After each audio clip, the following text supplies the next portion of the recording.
Gibb, and I came here to work with her. She, years ago, because now I've been here now again, it's my second year with her, but before that, I was here like for 2-3 years. And I came to tell her that I would like to volunteer here with the organization with Thembalethu, and she sat me down and she said, well, are you willing to bury people, to see dead people, put people in body bags? And I'm like, I think so, I think so, but I didn't have a clue. And I actually did my training with home-based care here with Sally, and she had like every week we'd sit there and we'd do show videos on palliative care and washing patients and stuff like that. So I did a lot of my training here with her care workers, with Thembalethu home, but they trained me. But I just thought it was and then of course when I was with Sally, I think within a week somebody had died in the village and there was a plastic body bag, and she said to me, come, let's go. And there's somebody who's died in this village. And I remember just going to this house in the middle of the night, kids sitting by a little fire, and we walked into the room and there was this man, and he was like dead, and she just knelt next to this corpse and said a little prayer, and we took the body bag, and I remember putting this body into this bag, and I was like, oh my goodness, is this what we have to do? And then I stayed. I just carried on with this work. And let's see, shame the care workers are all like, you didn't come here. Oh. Sanibonani, ninjani bomagi.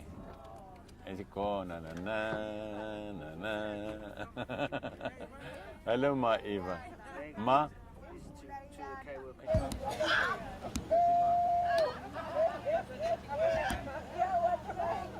I say to the traditional healers that medication is helping for a lot of things, like maybe on the outside, or maybe a wound, or maybe with asthma or something, but this sickness with TB and HIV, it's a sickness of the inside. We have to find the government's medication.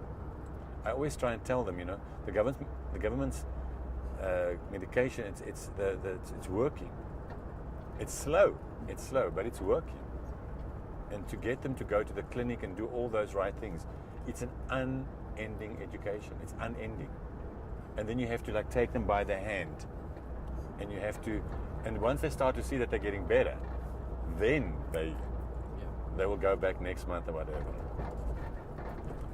But it's literally like taking people by hand to this step, the third step, the fourth step, like that. Because now she's selling the fruits and stuff here, and then maybe we can just quickly go and see what the shingles look like, and then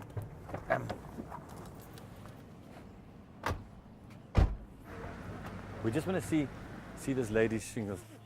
Slanderpants. I just want to see a little bit.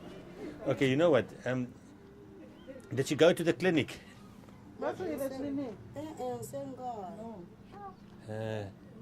You know what? You know what will help a little bit? I'll spray a little bit of USL spray there. It's just to dry it out a little bit, okay? And I think, tell the mother there's basically not much that can be done with shingles, okay? But why she hasn't gone to the clinic, I don't understand. Who's the care worker? Ruth. Mama, it's a Hamba clinic, okay? It's very important, okay? So, my experience is and this is not a definite yes or a no, but in the communities like this, if they are looked after well and they are eating well and there is money for everything, they could live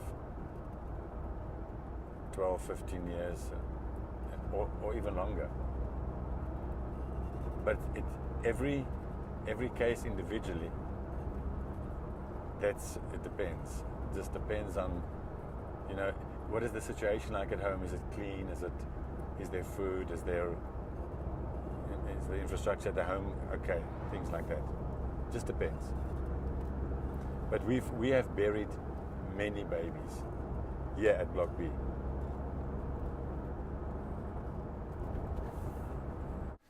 His name is William Tibani, and he was born in 1971. This is his ID book. He's now stopped working, he says, because he became sick. He's had 2 wives and 5 children. The first wife, she had twins, and then she died. And then he had another wife, and he had 3 kids with the second wife. Okay, ek wil vir jou vra, né, wat is verkeerd met jou? My verkeerd is... I'm asking what's the matter with him. Die ding het my skielik gevaat He says the sickness caught him very suddenly. In Pretoria. En dan het hy stop my toe sê. Hoe het hulle jou skielik gevang? How did it catch you quickly? Hierdie ding, ek kan nie sê wat ek voel, maar... He's lost his weight. Ek is nie oorraad soos die tyd. 1, 2, 3. Ek begin nou, ek gaan by die werk. My kop. Werk nie mooi, al my boot.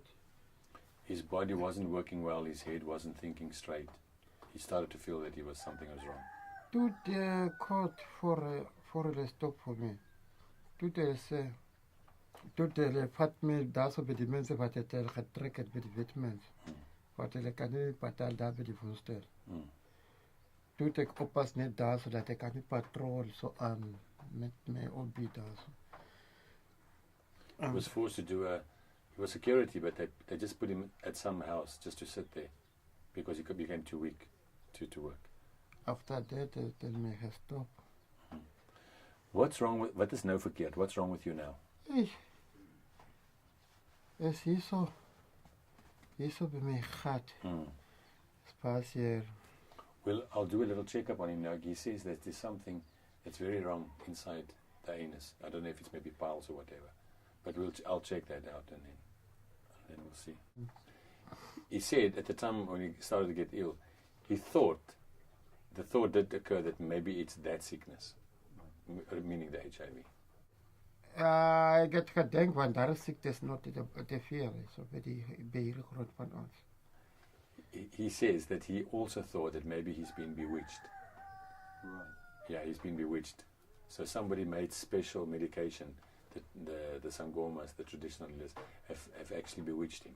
Or in this culture, there's a lot of good luck and bad luck.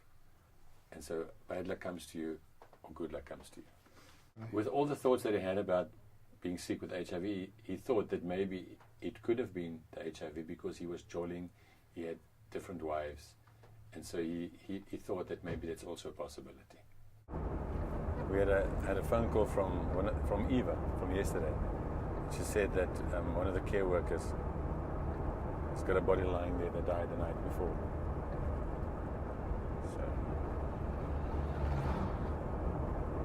So what happens now? No, you know what? We suddenly used to have body bags, plastic body bags, hard plastic body bags.